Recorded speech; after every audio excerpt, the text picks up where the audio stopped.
This is a sign you need to give yourself a good treat this festive season with this irresistible peppered kpomo recipe.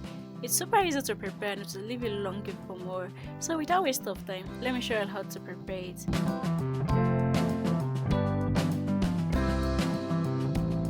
So these are the kpomo I got. They are quite soft and dirty as well, as you can see. So first thing first, I'll go ahead and clean up the kpomo using a knife. Although you can choose to use a soft sponge that is specifically for cleaning of kpomo, not the ones that you're actually using to wash plates and any other thing. I actually grew up using knife to clean up my kpomo and that works perfectly well for me. But if you're not comfortable with it, you can actually use sponge, as I said.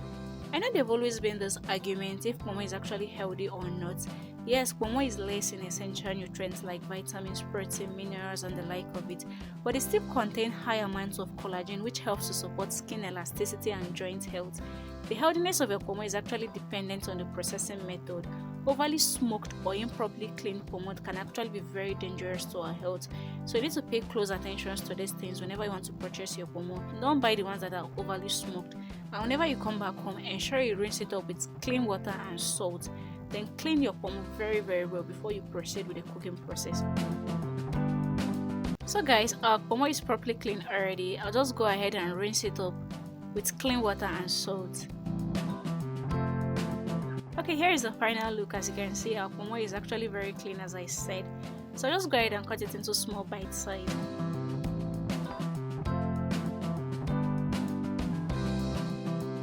Okay, I'm done cutting. Next, I'll be transferring the kpomo into this pot. Then season it up using little salt and seasoning powder. I'll also be adding enough water to it, then cover and allow it to cook till tender. So while that's cooked, I'll just go ahead and blend the pepper base. Over here, I have one bell pepper, which I'll be removing the seed before blending. I also have some cayenne pepper, also known as the shombo or bawa, and red and yellow scotch bonnet pepper, also known as the atarodo. I actually added the yellow ones because of the flavor it gives. I also have one little onion here, so just go ahead and blend everything together. So this is 15 minutes later and our kpomo is fully cooked. I just go ahead and turn off the heat and remove the kpomo using a slotted spoon. Whenever you want to make peppered kpomo, just take for example you notice it's quite gummy, you can just simply rinse it up at this level before proceeding with the next step. Or probably you leave your kpomo for about 30 minutes, 1 hour before proceeding with the next step. All you just need to do is to rinse it up with water to reduce the gum-like effect. Next, I'll proceed with the frying. I just go ahead and heat up a mixture of palm oil and vegetable oil in my pan. Although you can choose to use just palm oil or just vegetable oil, but I love the blend of flavor it gives whenever I mix both of them together. I'll also be adding some onion slice, ginger and garlic for flavor building, then saute everything together till fragrant. Okay, our onion is perfectly fried. I'll go ahead and add the pepper blend to it. Then season it up using a little seasoning powder and some salt to taste. You can choose to add any other preferred spice of your choice. I'll also be adding the kpomo right now. Then mix everything together till it's properly combined. The reason I actually added the kpomo now is just so the pepper will have enough time to infuse into the kpomo.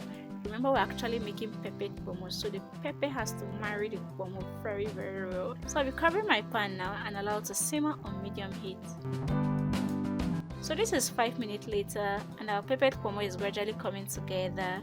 Since I love to go extra in building nutrients, I'll be adding some bell pepper. This is just for extra pop of color and nutrients, as I said. So I'll just cover up the pan again for 1 extra minute just so the bell peppers go wilt a little bit.